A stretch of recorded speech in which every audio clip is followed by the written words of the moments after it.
আসসালামু আলাইকুম, স্বাগতম জানাচ্ছি বিবিসি নিউজ আন্তর্জাতিক সংবাদে। শুরুতেই সংবাদ শিরোনাম, এরপর বিস্তারিত।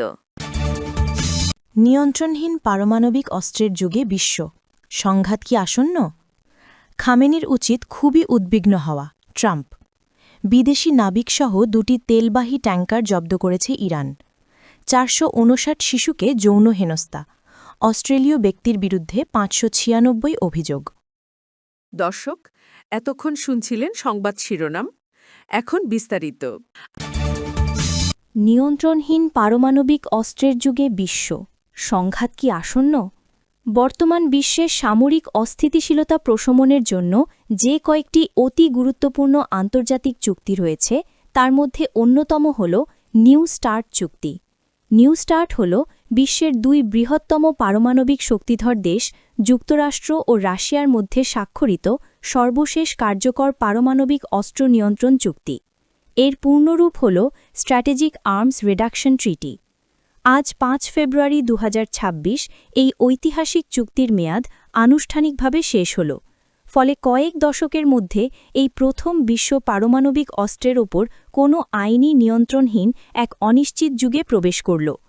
আনুষ্ঠানিকভাবে চুক্তিটি শেষ হওয়ার ফলে কয়েক দশকের মধ্যে এই প্রথম বিশ্বের দুই প্রধান পারমাণবিক শক্তিধর দেশ কোনো আইনি বাধ্যবাধকতা ছাড়াই তাদের পারমাণবিক অস্ত্রাগার সম্প্রসারণের সুযোগ পেল। খামেনির উচিত খুবই উদ্বিগ্ন হওয়া। মার্কিন প্রেসিডেন্ট ডোনাল্ড ট্রাম্প বুধবার বলেন, ইরানের সর্বোচ্চ নেতা আয়াতুল্লাহ আলী খামেনির খুবই উদ্বিগ্ন হওয়া উচিত, কারণ ওয়াশিংটন ওই অঞ্চলে নিজেদের সামরিক উপস্থিতি জোরদার করছে। মার্কিন সম্প্রচার মাধ্যম এনবিসি নিউজকে দেওয়া এক সাক্ষাৎকারে ট্রাম্প বলেন, আমি বলবো তার খুবই উদ্বিগ্ন হওয়া উচিত। হ্যাঁ, হওয়া উচিত। যেমনটি আপনি জানেন, তারা আমাদের সঙ্গে আলোচনা করছে। ইরানের পররাষ্ট্রমন্ত্রী আব্বাস আরাগচি বুধবার জানান, যুক্তরাষ্ট্রের সঙ্গে পারমাণবিক আলোচনা শুক্রবার সকাল আনুমানিক ১০টায় ওমানের রাজধানী মাস্কাটে অনুষ্ঠিত হবে। একজন মার্কিন কর্মকর্তা নিশ্চিত করেছেন, শুক্রবার ওমানে যুক্তরাষ্ট্র ও ইরানের মধ্যে আলোচনা হবে। ট্রাম্প ওই অঞ্চলে একটি মার্কিন বিমানবাহী রণতরী পাঠিয়েছেন এবং ইরানের ইসলামী প্রজাতন্ত্রের বিরুদ্ধে ইসরায়েলের জুনের যুদ্ধে ইরানি পারমাণবিক স্থাপনায় যুক্তরাষ্ট্রের হামলার পর নতুন সামরিক পদক্ষেপ নেওয়ার সম্ভাবনাও নাকচ করেননি। ট্রাম্প আরও বলেন, যুক্তরাষ্ট্রের হামলার পর ইরান একটি নতুন পারমাণবিক স্থাপনার কথা ভেবেছিল। এনবিসিকে তিনি বলেন, তারা দেশের অন্য একটি অংশে নতুন একটি স্থাপনা শুরু করার কথা ভাবছিল। বিদেশি নাবিকসহ দুটি তেলবাহী ট্যাঙ্কার জব্দ করেছে ইরান। ইরানের ইসলামী বিপ্লবী গার্ড বাহিনী আইআরজিসি জ্বালানি পাচারের অভিযোগে উপসাগরীয় জলসীমায় বিদেশি নাবিকসহ দুটি তেলবাহী ট্যাঙ্কার জব্দ করেছে বলে বৃহস্পতিবার তাসনিম নিউজ এজেন্সি জানিয়েছে। ট্যাঙ্কারগুলো কোন দেশের পতাকা বহন করছিল বা নাবিকদের জাতীয়তা কি তাৎক্ষণিকভাবে তা স্পষ্ট নয়। ওয়াশিংটন তেহরানের সরকার বিরোধী বিক্ষোভে প্রাণঘাতী দমনপীড়নের পর এই অঞ্চলে একটি নৌবহর পাঠানোর পর যে উত্তেজনা তৈরি হয়েছে তার মধ্যেই এই জব্দের ঘটনা ঘটল। তাসনিম জানায়, দুটি জাহাজে ১ মিলিয়নেরও বেশি লিটার জ্বালানি পাচারকৃত জ্বালানি পাওয়া গেছে এবং মোট ১৫ জন বিদেশি নাবিককে বিচারিক প্রক্রিয়ার আওতায় নেওয়া হয়েছে। সংস্থাটি জানায়, উপসাগরের ইরানের ফার্সি দ্বীপের কাছে আইআরজিসি নৌবাহিনী জাহাজগুলো আটক করে।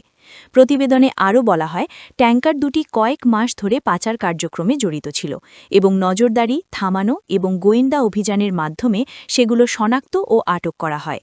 ইরান নিয়মিতভাবে উপসাগর ও হরমুজ প্রণালীতে ট্যাঙ্কার লক্ষ্য করে অভিযান চালায়, যেগুলোকে তেহরান অবৈধ জ্বালানি বাণিজ্যের অংশ বলে অভিযুক্ত করে।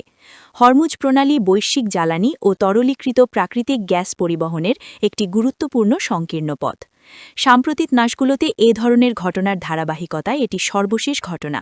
ইরানে খুচরা জ্বালানির দাম বিশ্বের সবচেয়ে কমগুলোর মধ্যে থাকায় অন্যান্য দেশে জ্বালানি পাচার বিশেষভাবে লাভজনক হয়ে উঠেছে। ৪৫৯ শিশুকে যৌন হেনস্থা, অস্ট্রেলীয় ব্যক্তির বিরুদ্ধে ৫৯৬ অভিযোগ। সামাজিক যোগাযোগ মাধ্যম ও গেমিং প্ল্যাটফর্মে শিশুদের সক্রিয়ভাবে লক্ষ্যবস্তু করা এক ব্যক্তির বিরুদ্ধে অস্ট্রেলিয়া ও আরও ১৫টি দেশে মোট ৪৫৯ জন ভুক্তভোগীর সঙ্গে সংশ্লিষ্ট শিশু নির্যাতন সংক্রান্ত শত শত অভিযোগ আনা হয়েছে বলে জানিয়েছে কুইন্সল্যান্ড পুলিশ। ২৭ বছর বয়সী ওই ব্যক্তি গত বছরের ফেব্রুয়ারি থেকে হেফাজতে রয়েছেন। তার ইলেকট্রনিক ডিভাইস থেকে অভিযুক্ত নির্যাতনের সঙ্গে সংশ্লিষ্ট ২৩,০০০-এর বেশি ভিডিও ও ছবি উদ্ধারের পর তার বিরুদ্ধে মোট ৫৯৬টি অভিযোগ আনা হয়েছে। কুইন্সল্যান্ড পুলিশের detective acting chief superintendent Denzel Clark বলেন, ছবি ও ভিডিওর পরিমাণ এত বেশি ছিল যে শনাক্তকরণ প্রক্রিয়ায় সময়, দক্ষতা ও প্রতিশ্রুতি প্রয়োজন হয়েছে। তিনি জানান, এখন পর্যন্ত ৩৬০ জন ভুক্তভোগীকে শনাক্ত করা হয়েছে এবং তদন্ত অব্যাহত রয়েছে। পুলিশের ভাষ্য অনুযায়ী ভুক্তভোগীদের মধ্যে ২০০ জনের বেশি অস্ট্রেলিয়ায় এবং বাকিরা প্রধানত ইংরেজিভাষী দেশগুলিতে। তাদের অধিকাংশই ৭ থেকে ১৫ বছর বয়সী ছেলে। ক্লার্ক বলেন, আন্তর্জাতিক অংশীদারদের সঙ্গে কাজ করে ভুক্তভোগীদের শনাক্তকরণ ও তাদের উপযুক্ত সহায়তা নিশ্চিত করার উদ্যোগ চলমান রয়েছে।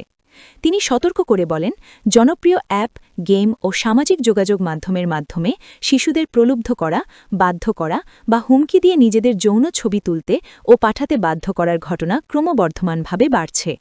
তিনি যোগ করেন, এতে একটি শিশুর যে মানসিক আঘাত হয় তা গুরুতর। সাংবাদিকদের সঙ্গে কথা বলার সময় তিনি ব্যবহৃত সাইটগুলোর নাম বলতে অস্বীকৃতি জানালেও জানান, সেগুলি খুবই জনপ্রিয়। তার ভাষ্য অনুযায়ী সব অপরাধী অনলাইনে সংঘটিত হয়েছে এবং অন্য সন্দেহভাজনদের বিরুদ্ধেও তদন্ত চলছে।